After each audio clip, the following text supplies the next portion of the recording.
Bhumiben Chauhan from Bharuch district of Gujarat is now a firm believer in miracles and divine intervention. Because what else could have saved this woman who was scheduled to board the ill-fated Air India flight from Ahmedabad to London that crashed on Thursday afternoon?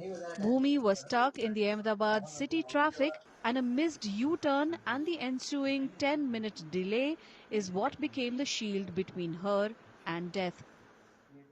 મારી 1:10ની flight હતી અને મને almost ત્યાં airport પર પહોંચતા 12:20 જેવું થઈ ગયું હતું અને એરલાઇન્સવાળાએ 12:10 સુધી તો ત્યાંના ગેટ્સને બધું ક્લોઝિંગ કરી દીધા હતા, ચેકિન જ બંધ કરી દીધું હતું. તો મારું ચેકિન થયું જ ના ને મારે ત્યાંથી જ પાછું ફરવું પડ્યું અને હું ફ્લાઇટ એટેન્ડ ના કરી શકી એના લીધે. એટ ધ ટાઈમ તો એવું જ થયું હતું કે થોડું વહેલા નીકળ્યા હોત ને થોડું ઉતાવળ કરીને અમે આવી ગયા હોત તો મારી ફ્લાઇટ મિસ ના થતી. મેં એ ટાઈમે બી એરલાઇન્સવાળા સ્ટાફને રિક્વેસ્ટ કરી કે 10 જ મિનિટ લેટ થઈ છું તો મને જવા દે. હું હતી ત્યારે તો હું લાસ્ટ જ પેસેન્જર બચી હતી ત્યાં, બટ સમહાઉ ના જ જઈ શકી. Bhumi had been in India for vacation.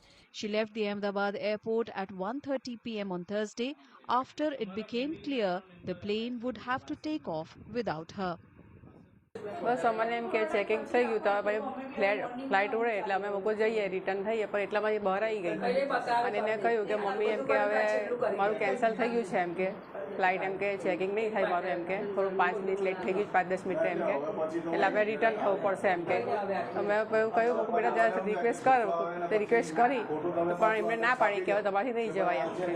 જ્યારે ચેકિંગમાં ગયા ત્યારે અમને એવું હતું કે ચાલો નીકળી જશે, પણ કુદરત સંજોગને લીધે 10 મિનિટ લેટ પડવાને કારણે એ ફરી પાછી બહાર આવી ગઈ. ત્યારે અમને ખબર પડી કે થોડું મોડું થઈ ગયું છે, પણ ત્યાર પછી જે આ પછી ઘટના પાછી બની ત્યાર પછી અમને એવું ફિલિંગ થયું કે જે થયું એ સારું થયું અને જેના માટે જે આત્માઓના જે પેસેન્જરોએ જીવ ગુમાવ્યા છે એમના પરિવારોને દુઃખ સહન કરવાની શક્તિ આપે એ જ ભગવાનને પ્રાર્થના. The Chauhan family, while heaving a big sigh of relief, is also devastated by India's worst air disaster, which claimed 265 lives.